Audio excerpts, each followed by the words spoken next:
বাংলাদেশ পুলিশের trainee recruit constable TRC পদে নিয়োগ 2025।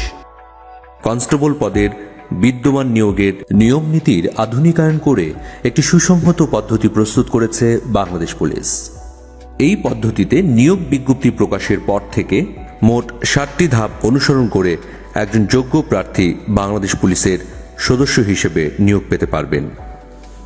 পদের সাথে সঙ্গতি রেখে বিভিন্ন যোগ্যতা ও শর্তাবলী উল্লেখ করে বাংলাদেশ পুলিশের কনস্টেবল পদে লোক নিয়োগের বিজ্ঞপ্তি প্রকাশ করা হয়েছে।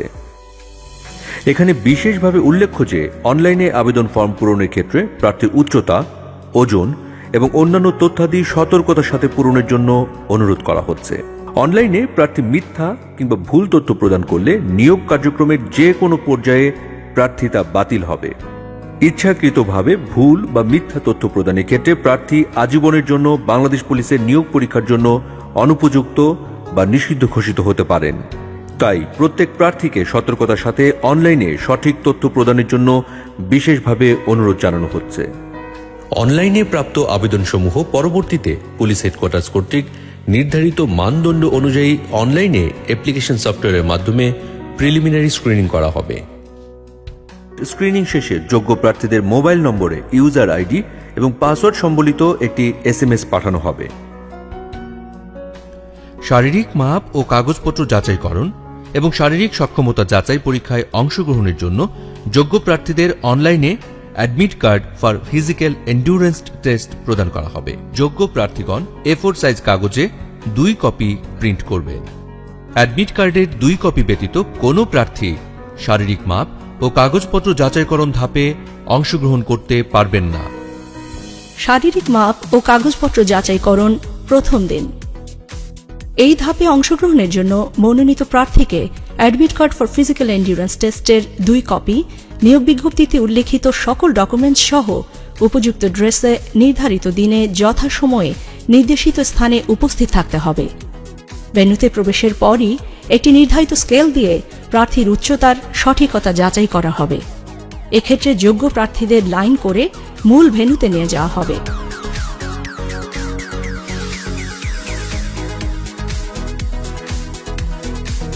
সেখানে বিজ্ঞপ্তিতে উল্লেখিত শর্তানুসারে প্রার্থীদের উচ্চতা, ওজন ও পুরুষ প্রার্থীদের ক্ষেত্রে বুকের মাপ পরিমাপ করা হবে।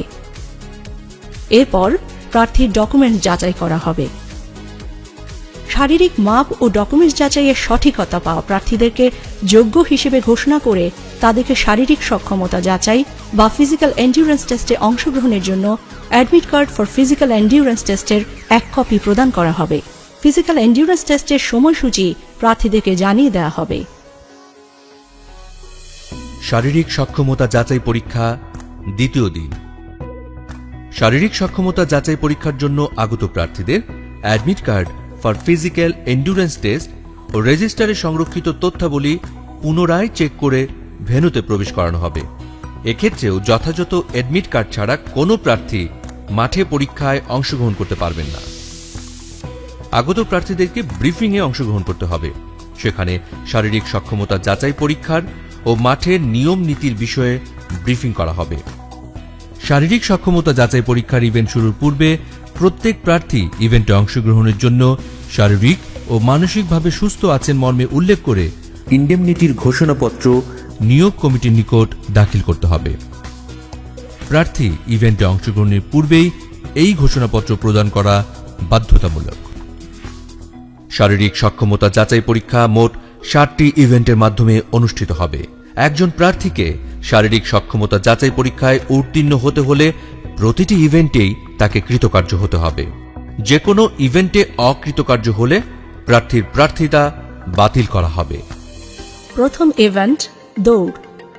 এই ইভেন্টে পুরুষ প্রার্থীদের 200 মিটার দূরত্ব 28 সেকেন্ডে এবং নারী প্রার্থীদের 200 মিটার দূরত্ব 34 সেকেন্ডে অতিক্রম করতে হবে। দৌড় শুরুর পূর্বে প্রার্থীদেরকে দৌড়ের নিয়মকানুন বিষয়ে ব্রিফিং করা হবে। দৌড়ের ক্ষেত্রে প্রার্থীকে চুনের দাগ বা টেক পয়েন্টের পেছনে সিটিং পজিশন নিতে হবে। কোনো প্রার্থী যদি চুনের দাগ স্পর্শ করেন কিংবা হুইসল ব্যতীত দৌড় আরম্ভ করলে সরাসরি ডিসকোয়ালিফাইড হবেন। এই ইভেন্টে উত্তীর্ণ প্রার্থীরাই পরবর্তী ইভেন্টে অংশগ্রহণ করার সুযোগ পাবেন। দ্বিতীয় ইভেন্ট পুশ আপ। এই ইভেন্টে পুরুষ প্রার্থীদের 35 সেকেন্ডে 15টি পুশ আপ ও নারী প্রার্থীদের 30 সেকেন্ডে 10টি পুশ আপ দিতে হবে। ইভেন্ট শুরুর আগেই প্রার্থীদেরকে পুশ আপ ইভেন্টের নিয়মকানুনের বিষয়ে ব্রিফিং করা হবে। পুশ আপে বডি, হেড, ব্যাক পার্ট এবং হিপ একই লেভেলে অর্থাৎ স্ট্রেট থাকতে হবে। হিপ ডাউন থাকবে, হাঁটু সোজা থাকবে এবং কোনো অবস্থাতেই মাটিতে স্পর্শ করবে না। আপ অবস্থায় এলবো স্ট্রেট এবং ডাউন অবস্থায় এলবো বেন্ড থাকবে। আপ থেকে ডাউনে গিয়ে আবার আপে আসলে একটি পুশ আপ কাউন্ট করা হবে। বাঁশি দিলে প্রত্যেক প্রার্থীকে পুশ আপ শুরু করতে হবে।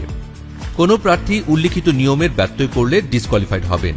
এছাড়াও এরপর নির্ধারিত সময়ের মধ্যে পুশ আপ সম্পন্ন করতে না পারলে প্রার্থী ডিসকোয়ালিফাইড হবেন। এই ইভেন্টে কৃতকার্য হওয়া প্রার্থীগণ পরবর্তী ইভেন্টের জন্য মনোনীত হবেন।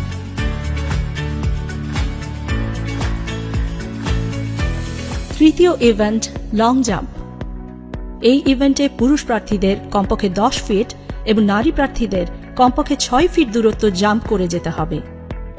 এই ইভেন্টের শুরুতেও প্রার্থীদের নিয়মকানুনের বিষয়ে ব্রিফিং করা হবে। প্রার্থীদেরকে অবশ্যই চুনের দাগের পেছন থেকে জাম্প করতে হবে। জাম্প করার সময় চুনের দাগ স্পর্শ করলে কিংবা অতিক্রম করলে প্রার্থী ডিসকোয়ালিফাইড হবেন।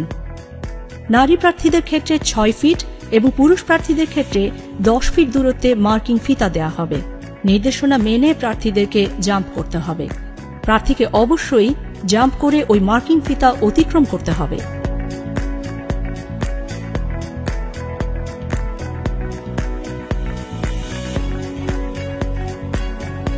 এক্ষেত্রে প্রার্থী মার্কিং ফিতা অতিক্রমে ব্যর্থ হলে ডিসকোয়ালিফাইড হবেন।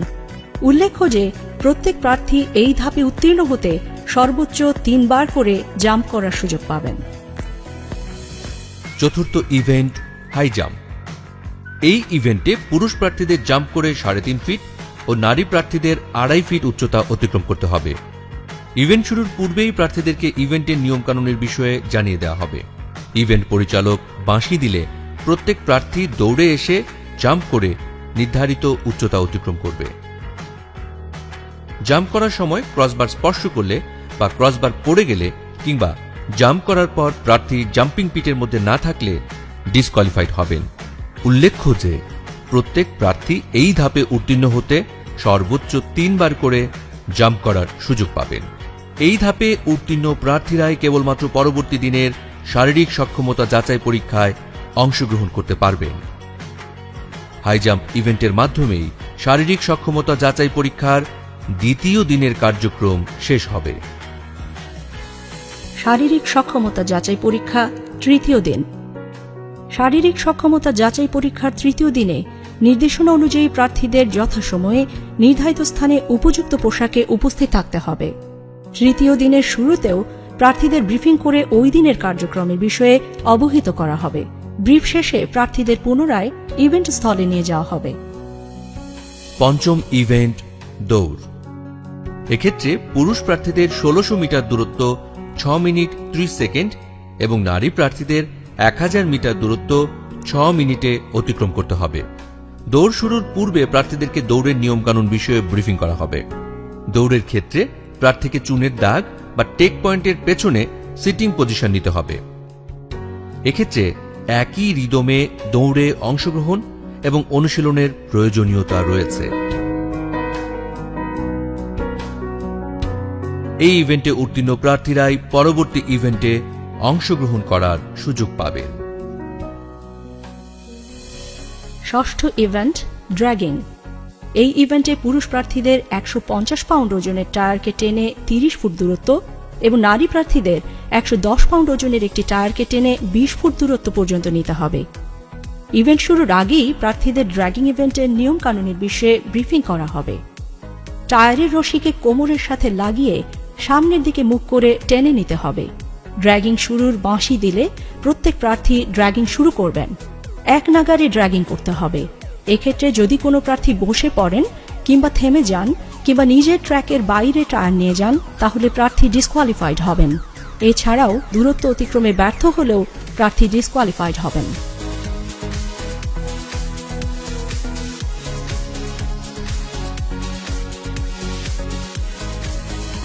সপ্তম ইভেন্ট রোপ ক্লাইম্বিং। এই ইভেন্টে পুরুষ প্রার্থীদের কমপক্ষে 12 ফিট এবং নারী প্রার্থীদের কমপক্ষে 8 ফিট রোপ ক্লাইম্বিং করতে হবে। ইভেন্ট শুরুর পূর্বেই প্রার্থীদের রোপ ক্লাইম্বিং এর নিয়ম নীতি জানিয়ে দেওয়া হবে।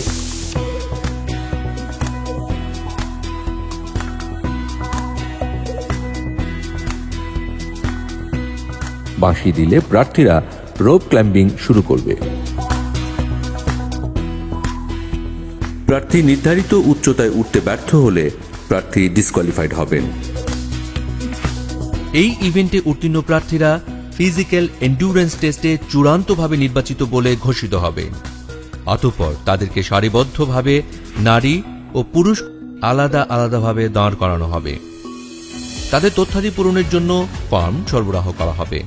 পূরণকৃত ফর্ম, ফিজিক্যাল এন্ডুরেন্স টেস্টের কার্ড, সার্টিফিকেট, পাসপোর্ট সাইজের ছবি এবং বিজ্ঞপ্তিতে উল্লিখিত সকল ডকুমেন্ট সংগ্রহ করে পুনরায় যাচাই বাছাই পূর্বক উপযুক্তদের ডকুমেন্টস রিজার্ভ অফিসের হেফাজতে রাখা হবে। পরবর্তীতে ফিজিক্যাল এন্ডুরেন্স টেস্টে চূড়ান্তভাবে নির্বাচিত প্রার্থীদের মোবাইল নম্বরে টাকা জমাদানের অনুরোধ জানিয়ে একটি SMS পাঠানো হবে।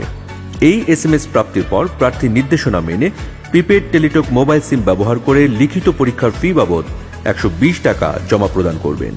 টাকা পাঠানোর পর প্রার্থীকে ইউজার আইডি ও পাসওয়ার্ড সম্বলিত একটি কনফার্মেশন মেসেজ প্রদান করা হবে। ওই ইউজার আইডি ও পাসওয়ার্ড ব্যবহার করে অনলাইনে প্রার্থীকে লিখিত পরীক্ষার প্রবেশপত্র ডাউনলোড করতে হবে। পরবর্তী সময়ে উত্তীর্ণ প্রার্থীকে বাংলা, ইংরেজি, সাধারণ গণিত ও সাধারণ বিজ্ঞানের ওপর 45 নম্বরের লিখিত পরীক্ষায় অংশগ্রহণ করতে হবে। লিখিত পরীক্ষায় উত্তীর্ণদের 15 নম্বরের মনস্তাত্ত্বিক ও মৌখিক পরীক্ষায় অংশগ্রহণ করতে হবে। এরপর লিখিত পরীক্ষা, মনস্তাত্ত্বিক ও মৌখিক পরীক্ষার নম্বরের উপর ভিত্তি করে বিজ্ঞপ্তিতে উল্লিখিত কোটা অনুসরণ করে জেলাওয়ারি মেধাক্রম তৈরি করে প্রাথমিকভাবে প্রার্থীদের নির্বাচন করা হবে। প্রাথমিকভাবে নির্বাচিত প্রার্থীদের স্বাস্থ্য পরীক্ষা ও পুলিশ ভেরিফিকেশন সম্পন্ন করে চূড়ান্তভাবে প্রশিক্ষণে অন্তর্ভুক্ত করা হবে। এভাবেই একজন উপযুক্ত প্রার্থী বাংলাদেশ পুলিশের কনস্টেবল পদে নিয়োগ পাবেন। বাংলাদেশ পুলিশের চলমান ট্রেনি রিক্রুট কনস্টেবল TRC পদের নিয়োগ প্রক্রিয়ায় উত্তীর্ণ হতে সঠিক নিয়মের প্রস্তুতি গ্রহণের কোনো বিকল্প নেই। তাই আগ্রহী প্রার্থীদের সঠিক নিয়মে শারীরিক সক্ষমতা যাচাই পরীক্ষার প্রস্তুতি নেওয়ার জন্য বিশেষভাবে অনুরোধ জানানো হচ্ছে। আপনি কি সৎ, সাহসী এবং দেশের জন্য যে কোনো চ্যালেঞ্জ গ্রহণে প্রস্তুত? তাহলে দেশ মাতৃকা সেবায় বাংলাদেশ পুলিশে যোগ দিন। সম্পূর্ণ মেধা, যোগ্যতা ও স্বচ্ছতার ভিত্তিতে বাংলাদেশ পুলিশে কনস্টেবল পদে নিয়োগ চলছে। এই ব্যাপারে কারো সাথে কোনো প্রকার লেনদেন বা আর্থিক অনিয়মে জড়াবেন না। বিস্তারিত জানতে ভিজিট করুন www.police.gov.bd। জয়েন বাংলাদেশ পুলিশ, সেবার ব্রতে চাকরি।